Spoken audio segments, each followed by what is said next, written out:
السلام عليكم ورحمة الله وبركاته.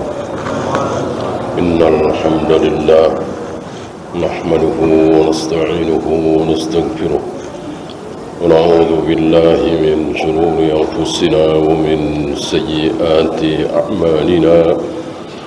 من يهده الله فلا مضل له ومن يضلل فلا هادي له. أشهد أن لا إله إلا الله وحده لا شريك له وأشهد أن محمدا عبده ورسوله وبعد. Kita melanjutkan kesalahan Asy'ariyah dan beberapa firqah dolal. Mereka meyakini bahwa asal percaya berarti dia pasti beriman. Pokoknya siapapun yang percaya kalau Nabi Muhammad SAW adalah benar membawa wahyu dari Allah, berarti beriman. Percaya kalau Allah itu ada dan satu-satunya yang berhak disembah, berarti dia beriman. Percaya kalau ini di zaman Nabi Musa ya, di zaman Nabi Musa, Fir'aun misalnya percaya bahwa Nabi Musa adalah membawa kebenaran wahyu, berarti dia beriman. Betul? Salah. Salah. Kenapa salah? Kemarin sudah kita bahas. Apakah Fir'aun percaya? Percaya. Al-Quran menjadi saksi bahwa Fir'aun percaya atas kenabian Nabi Musa alaihi salatu wassalam. Fir'aun dan teman-temannya, karena domirnya di situ hum, wajahadu, bukan wajahada ya, wajahadu biha wastaiqanatha anfusuhum. Mereka membantah Musa dengan apanya? Dengan lisan. Dengan lisan, dengan mulutnya dibantah. Engkau tukang sihir, engkau mengada-ada, engkau bikin-bikin, engkau dusta. Mulutnya mengatakan seperti itu. Wastaiqanatha anfusuhum. Sementara nafas mereka, jiwa mereka, hati mereka membenarkan. Sulit untuk mengatakan Nabi Musa bohong. Kalau jujur ya, kalau subjektif ya, kalau objektif ya, kalau apa adanya, sulit. Ya, sama dengan Abu Jahal Abu Lahab. Sulit bagi Abu Jahal Abu Lahab mengatakan Rasulullah Muhammad SAW bohong. Sulit kalau pakai hati. Maka Abu Jahal Abu Lahab mengatakan Muhammad pendusta, Muhammad tukang sihir, Muhammad penyair. Itu cuma bisa dengan lisannya, tidak bisa dengan hatinya. Karena tanda-tanda kebenaran ada pada diri Nabi SAW. Maka Allah menantang, cobalah sendirian gitu. Sendirian, jangan berlima, jangan bersepuluh, apalagi belasan puluhan, jangan. Muncul gengsi, muncul kesombongan. Kalau sendiri kan tidak. Kalau sendiri insya Allah jujur ya. Inilah ayat-ayat, hadis-hadis yang paling besar. Iblis. Apakah iblis percaya bahwa Allah lah satu-satunya Tuhan yang berhak disembah? Percaya betul. Apakah iblis percaya surga neraka itu ada? Percaya betul. Gak ada yang dilakukan oleh iblis dari seluruh firman Allah. Adakah seorang ulama yang mengatakan iblis beriman? Adakah? Tidak ada. Padahal iblis percaya betul. Disinilah kesalahan Asy'ariyah, Maturidiyah dan lain-lain yang mengatakan iman adalah percaya. Percaya berarti beriman. Beriman pasti percaya? Iya.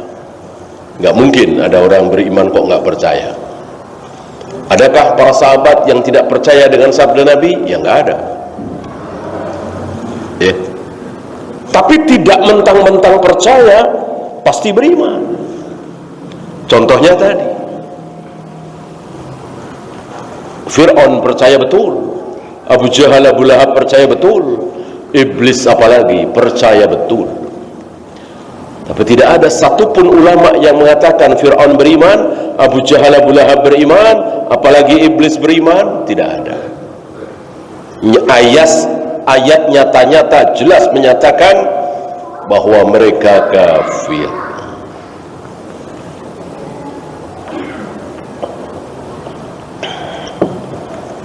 Mana dalil? Kemarin sudah ya, bahwa iman itu tidak sekedar percaya, tidak sekedar membenarkan, tapi ada keyakinan di situ, ada al-iqran, ada al-iz'an, gitu. Ada ketundukan, kepatuhan. Oleh karena itu iman bisa bertambah, bisa berkurang. Iman ada hubungannya dengan sholat, iman ada hubungannya dengan saum, iman ada hubungannya dengan baca Al-Quran, sedekah, zakat, haji. Yang mengatakan iman tidak ada hubungannya dengan sholat, puasa, zakat, haji dan seterusnya adalah kaum murji'ah. Kaum murji'ah meyakini bahwa sholat, puasa, zakat, haji, baca Al-Quran, sedekah tidak ada hubungannya dengan iman. Ya mirip-mirip mereka. Iman kan percaya. Masuk dengan sholat kok lebih percaya? Dengan menambah sholat, menambah saum lebih percaya? Kan tidak.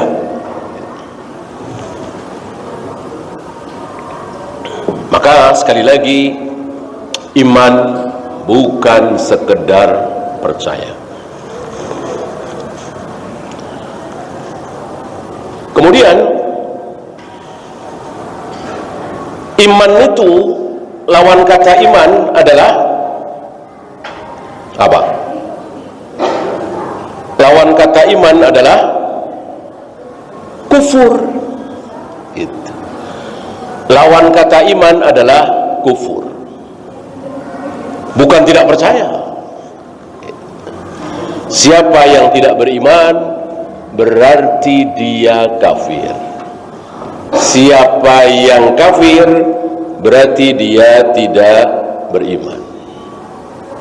Ya. Maka keliru sekali lagi orang yang mengatakan kalau beriman, kalau percaya berarti beriman.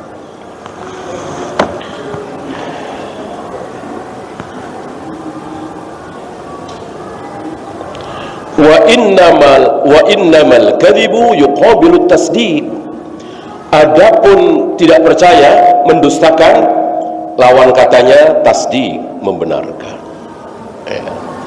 Iman kufur. Percaya berarti lawan katanya mendustakan.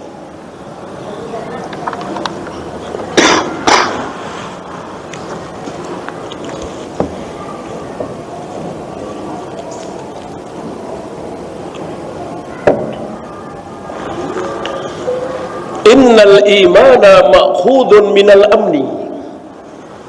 Iman itu terambil dari kata-kata al-amnu, aman. Tumaknina, tenang. Maka orang yang beriman itu penuh dengan ketenangan. Orang yang beriman itu tidak was-was hidupnya. bukan sekedar percaya, ada ketenangan di situ. Allah yang memberikan ketenangan itu. Maka yang suka menakut-nakuti itu siapa? Yang suka menakut-nakuti itu orang-orang yang beriman, apa orang-orang munafik? Orang-orang munafik. Ciri khas orang-orang munafik itu. Ciri khas orang-orang munafik menakut-nakuti. Maka antum jangan mau ditakut-takuti. Dan yang ditakut-takuti oleh orang munafik siapa? Orang yang beriman, orang Islam ditakut-takuti. Diawali dari kejadian menjelang perang Ahzab atau perang Khandaq. Innan nasa qad jama'u lakum. Hati-hati, orang-orang telah sepakat untuk menyerang kita, menakut-nakuti. Dan kenyataan seperti itu. Tiga jurusan mengintai Rasul dan para sahabat. Yang pertama, Abu Sufyan dan bala tentaranya. Waktu itu Abu Sufyan masih kafir. Yang kedua, orang-orang Yahudi. Yang ketiga, orang-orang munafik. Ya. Ini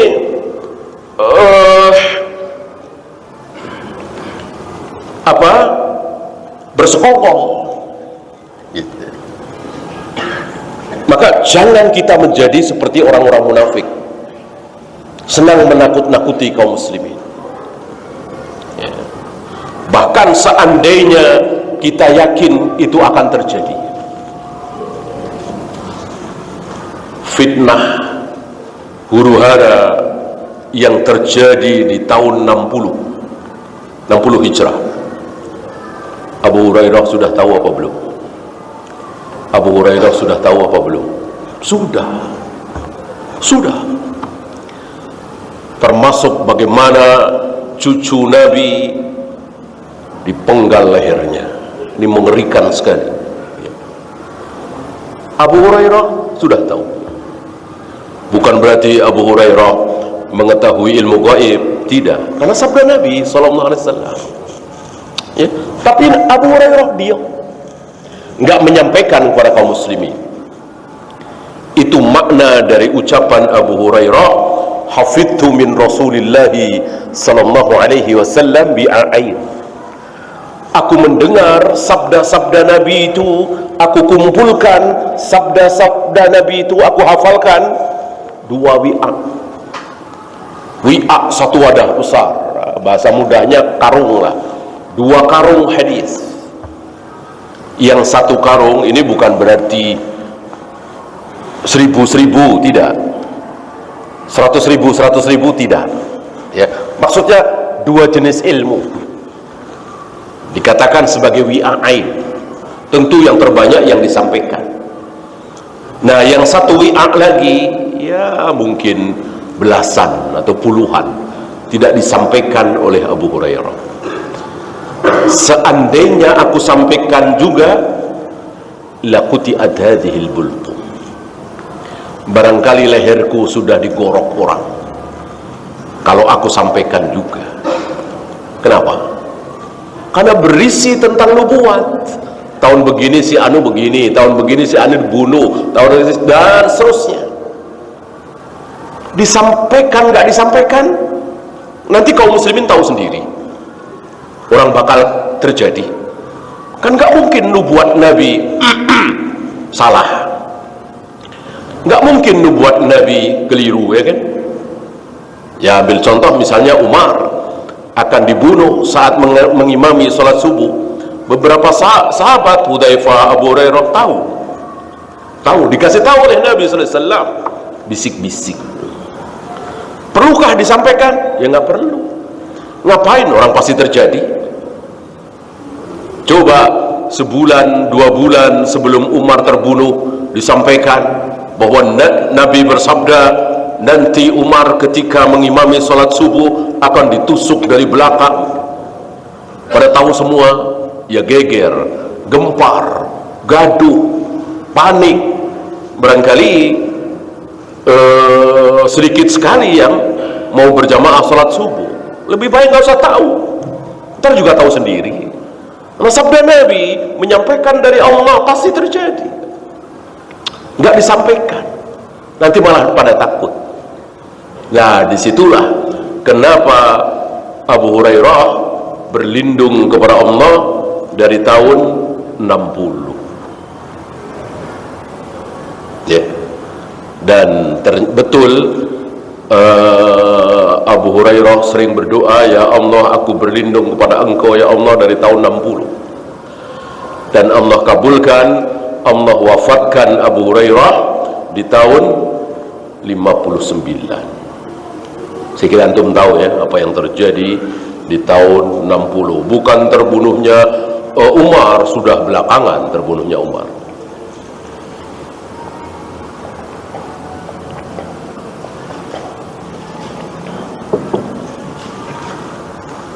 Ini dia orang munafik. Kita jangan seperti orang munafik, menakut-nakuti kaum muslimin. Ya, jangan.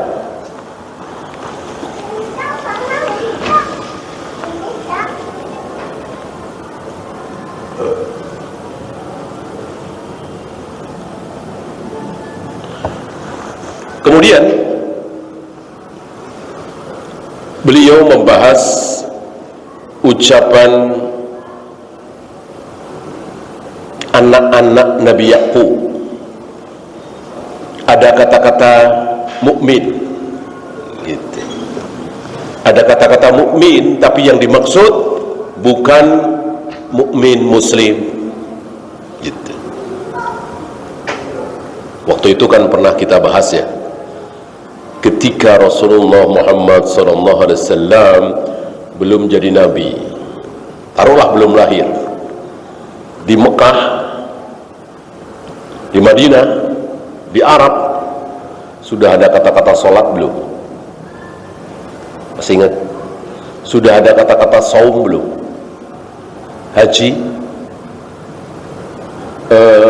sunnah, bid'ah, umrah, wudu, tawaf, sa'i, sudah ada belum kata-kata itu? Rasul belum lahir. Jawabnya sudah. Sudah. Itu bahasa Arab, bahasa sehari-hari orang Mekah, orang Madinah. Salat apa salat? Berdoa. Saum apa saum? Menahan. Haji apa haji? Mengunjungi. Tawaf apa? Tawafa yatufu tawafan, mengelilingi. Sa'i, berjalan cepat, dan seterusnya. Sudah ada kalimat-kalimat itu ya. Jadi apa yang ada di Al-Quran dan Sunnah bukan bahasa baru, bahasa lama, bahasanya Abu Jahal, Abu Lahab. Saum, sholat, ya, manhaj, akidah, sunnah, bid'ah, itu bahasanya Abu Jahal, Abu Lahab. Bahasa orang Arab lah, gitu. Nah, setelah Nabi datang, Nabi menjadi Rasul berdakwah. Nah, ada satu syariat ibadah yang diawali dengan takbir, diakhiri dengan salam, ada rukuknya, ada sujudnya, ada i'tidalnya. Oleh beliau diberi nama sholat, gitu. Ada syariat yang menahan diri dari makan, dari minum, dari jima, dari subuh sampai maghrib. Oleh Allah lewat lisan Nabi diberi nama saum, yang asal katanya adalah menahan, dan begitu seterusnya, termasuk bid'ah.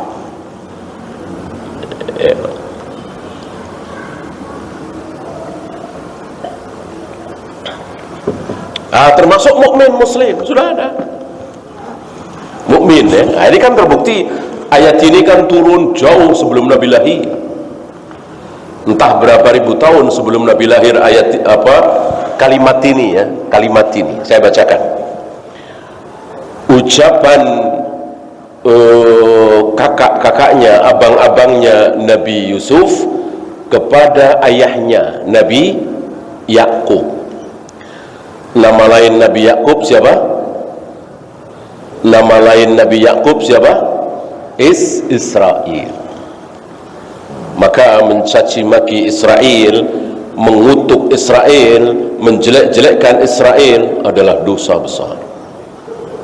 Karena Israel seorang manusia yang sangat soleh, lebih soleh, lebih berilmu, lebih bertakwa dari Imam Syafi'i, Imam Bukhari, Imam Malik, bahkan lebih saleh, lebih berilmu dari Abu Bakar dan Umar. Abu Bakar dan Umar manusia termulia di umat ini, bukan Nabi. Israel Nabi, Nabi Yakub, ayahnya Nabi Yusuf, anaknya Nabi Ishak, cucunya Nabi Ibrahim alaihi wassalatu wassalam. Dia sendiri Nabi, punya anak Nabi, ayahnya Nabi, kakeknya Nabi. Kayak apa itu? Oleh karena itu Rasulullah pernah ditanya, ya Rasul, siapa manusia paling mulia? Nabi menjawab, Yusuf. Maksudnya dari segi nasab, beliau kalah. Ayah beliau, ibu beliau kafir, kakeknya kafir, kan begitu. Kalah dengan Nabi Yusuf. Nabi Yusuf adalah Nabi, ayahnya Nabi, kakeknya Nabi, buyutnya Nabi. Sepertinya tidak ada manusia seperti Nabi Yusuf. Ya. Nabi Ibrahim punya anak Ishak, Ishak punya anak Yakub atau Israel, Yakub punya anak Yusuf. Ya.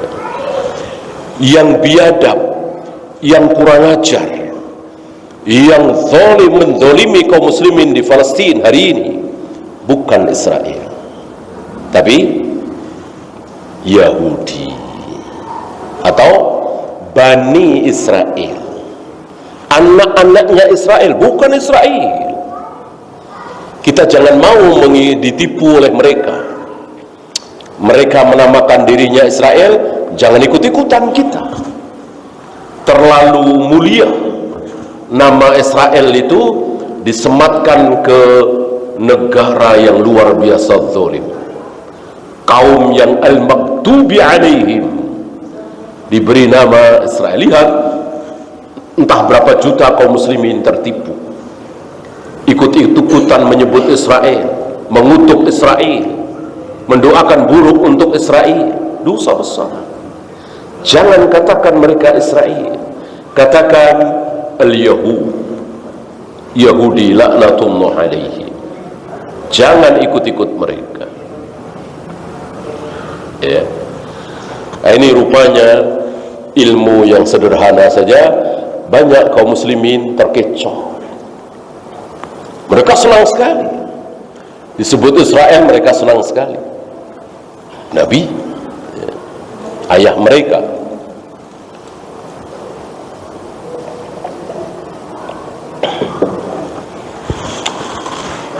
Apa ucapan abang-abangnya Nabi Yusuf ini kepada ayahnya Nabi Israel, Nabi Yakub? Wa ma anta bimu'minin lana, engkau tidak mukmin terhadap kami. Maksudnya tidak percaya, tidak tenang, tidak nyaman. Walau kunna shadiqin, walaupun kami benar, kami jujur, kami enggak bohong, padahal bohong. Ya. Mereka bilang, kami ajak Yusuf jalan-jalan, yarta' wa yal'ab, bersenang-senang, main-main, makan-makan, gitu. Padahal mau dibunuh. Itu usul pertama. Usul kedua, dibuang ke sumur agar diambil oleh kafilah dagang. Bohong kan? Tapi untuk menutupi kebohongannya mengatakan, wa ma anta bimu'minil lana, engkau tidak percaya, tidak mukmin kepada kami, padahal kami benar. Ucapan mereka terhadap ayahnya Yakub.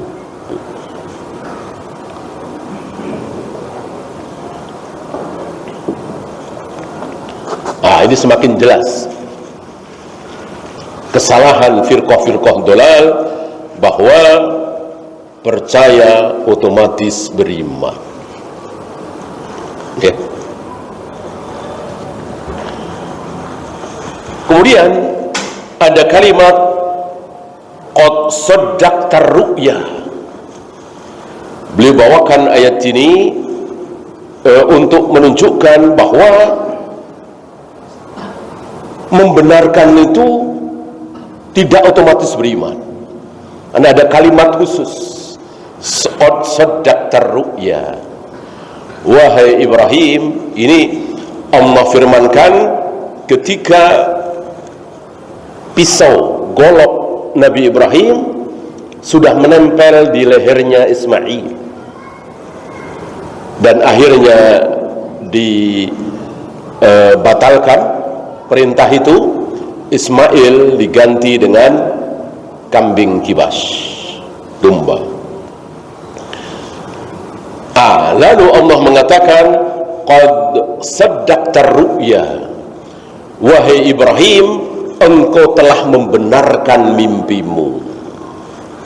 Tidak dikatakan engkau telah beriman terhadap mimpimu, enggak kan? Telah membenarkan. Berarti membenarkan jauh lebih rendah dari beriman. Ya. Dan inilah salah satu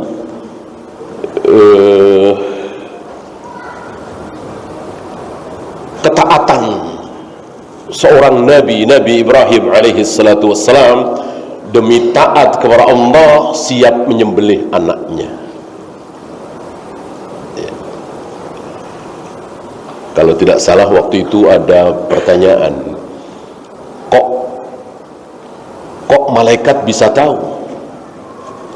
Kok malaikat seolah bisa tahu ketika Allah mengatakan inni ja'ilun fil ardi khalifah, akan aku jadikan khalifah di muka bumi.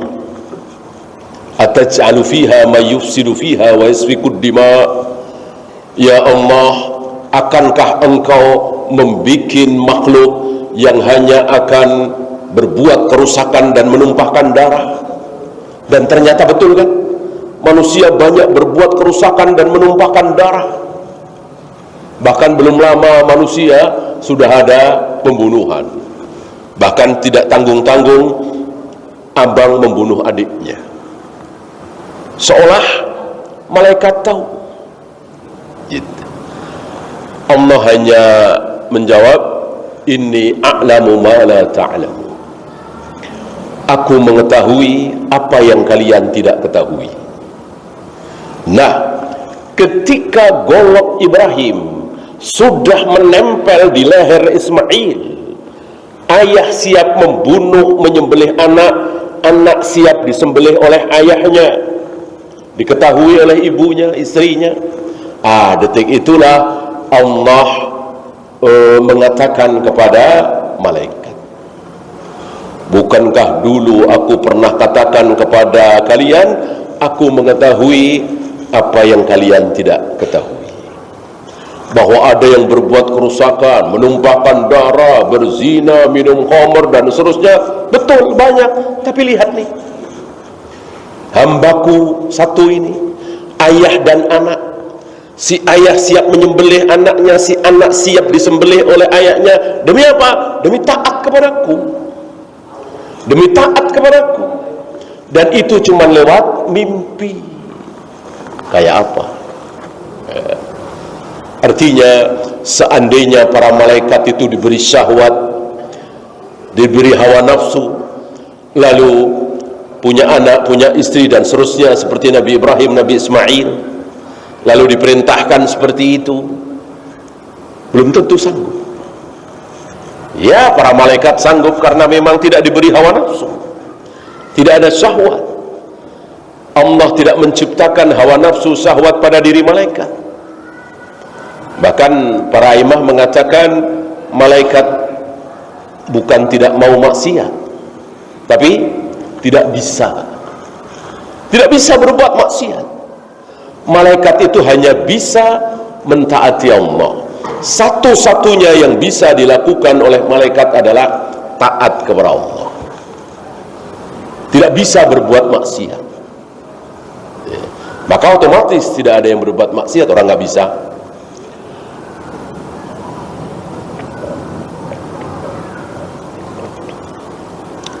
Kenapa tidak bisa? Tidak diberi hawa nafsu. Ya. Jadi yang ada pada diri malaikat hanya semangat untuk taat, dengan penuh semangat. Ketaatannya itu ketaatan yang sempurna. Maka karena malaikat ketaatannya sempurna, malaikat itu bisa hidup walaupun tanpa makan, minum, istirahat, tidur, bisa hidup dan tanpa penyakit. Kenapa? Karena ketaatannya sempurna. Orang yang ketaatannya sempurna, insya Allah mendatangkan kekuatan. Dan itu banyak terjadi pada diri Nabi, Rasul, walaupun tentu tidak setiap hari ya, karena ketaatan mereka sempurna, walaupun tentu tidak sesempurna malaikat. Kemudian beliau bawakan hadis. Ini sekali lagi riwayat hadis ini menunjukkan bahwa percaya tidak otomatis beriman. Qala Nabi sallallahu alaihi wasallam, al-ainani zinahuma, ini dipotong oleh beliau ya. Lumayan panjang hadisnya, bahwa Allah telah tetapkan di anggota badan manusia itu ada bagian dari zina. Maka ada zina mata, zina tangan, zina kaki, bahkan ada zina hati. Bagaimana zina mata? Al-ainani zinahuma an-nadhar, melihat. Walaupun sekedar melihat aurat lawan jenis, ini sudah disebut zina. Tapi zina mata, apakah sudah direjam, dicambuk? Tidak, karena baru zina mata. Nanti akan terjawab di akhir hadis ya. Wal udunani zinahuma al-istima', sedangkan telinga zinanya adalah mendengar kata-kata yang menjurus kepada birahi ya. Dan itu ada, dan Nabi tahu ya.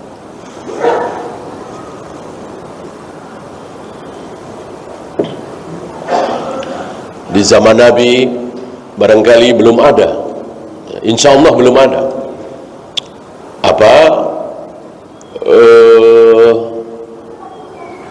kalimat-kalimat ya, suara-suara yang sengaja dijual gitu. Sengaja kalau sekarang kan dengan menelpon gitu, ada suara wanita di sana yang merangsang birahi, jelas ini zina telinga. Ini luar biasa Nabi alaihi salatu wassalam ya. Di zaman Nabi belum ada, tapi beliau tahu akan ada seperti ini ya. Saya kira di zaman Nabi belum ada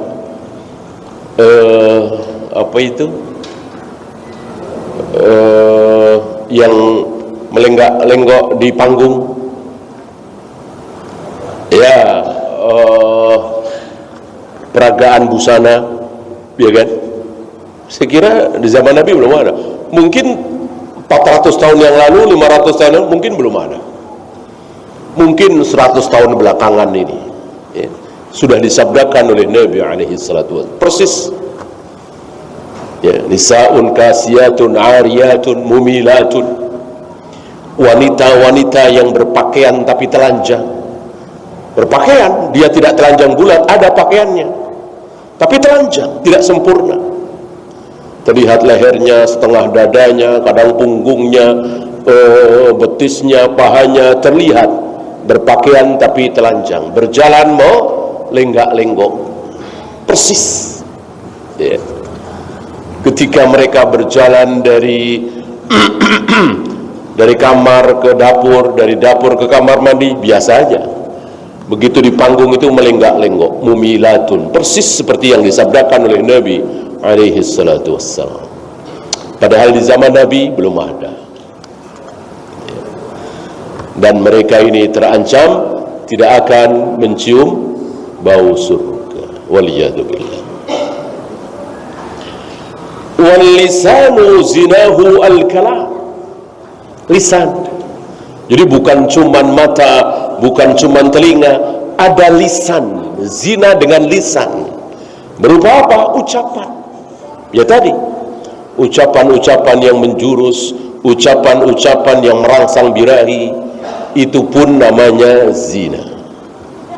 Wal yadu zinaha al-batas, tangan ada zinanya, meraba. Wal rijlu zinaha al-khuta, kaki pun ada zinanya dengan berjalan ke arah maksiat itu. Wal qalbu yahwa wa yatamanna, bahkan hati ada zinanya. Apa? Membayangkan, menginginkan, mencita-citakan zina itu sendiri ya.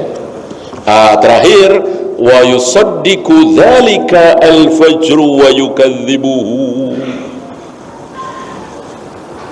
apa yang diangankan di hati, apa yang dilihat oleh matanya, didengar oleh telinganya, akhirnya keputusannya di farji. Apakah farjinya akan membenarkan angan-angan itu, matanya, telinganya dan seterusnya, atau mendustakan? Keputusan terakhir di farji.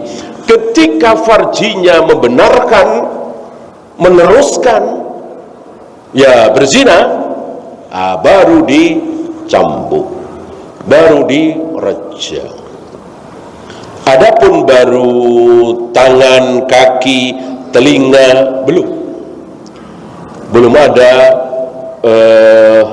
hukumannya.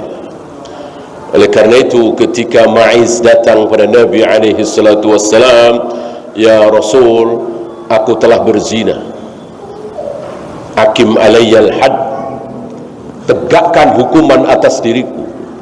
Ma'iz datang dari sebelah kanan, Nabi melengos ke arah kiri. Ma'iz datang dari sebelah kiri, Nabi melengos ke arah kanan. Seolah Nabi mengatakan, udah diem, gak ada saksi, gak ada bukti kan, udah diem, bertobat, mohon ampun kepada Allah. Seolah Nabi mengatakan seperti itu.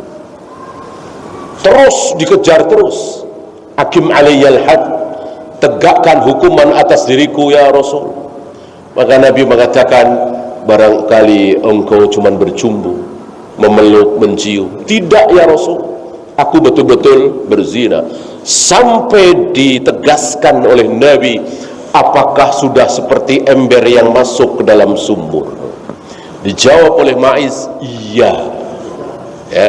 Dari sini keluar hukum bahwa kalau tidak ada saksi, kalau tidak ada bukti, sudah diem, taubat di hadapan Allah. Karena dicambuk, dirajam dan seterusnya bukan satu-satunya cara untuk menebus dosa. Walaupun tidak dirajam, walaupun tidak dicambuk, walaupun tidak dikisos dan seterusnya, Allah bisa mengampuni ya. Kalau kisos kan hukukul adami ya. Kalau yang bersangkutan memaafkan, ya nggak usah dikisos gitu ya. Kalau hak Allah cukup.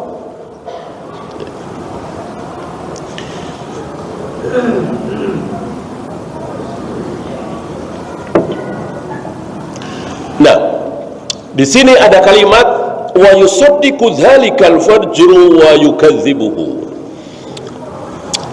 Akhirnya farji itulah mentasdik atau mentakdzib, gitu, membenarkan atau menyalahi angan-angannya itu. Kan tidak dikatakan akhirnya si farji mengimani atau tidak, mengimani atau mengkufuri, tidak. Ini memperkuat hujjah Ahlus Sunnah, semakin melemahkan hujjah Asy'ariyah yang mengatakan sekedar percaya berarti beriman. Jelas ini salah, ya. Adapun beriman pasti percaya, ya. Mana ada orang beriman nggak percaya, ya. Walaupun kepercayaan kan bertingkat tuh. Ada di antara antum yang yakin betul uang tinggal 100.000, ada kesempatan untuk sedekah, antum yakin betul. Antum yakin seyakin-yakinnya bahwa sedekah itu bisa mendatangkan rizki, ya. Maka antum ambil 50.000, antum sedekahkan 50.000. Ada yang mikir lama, ya, bertingkat. Ya, silakan azan dulu. Assalamualaikum ala Muhammadin sallallahu alaihi wasallam wa akhiru da'wana alhamdulillahi rabbil alamin.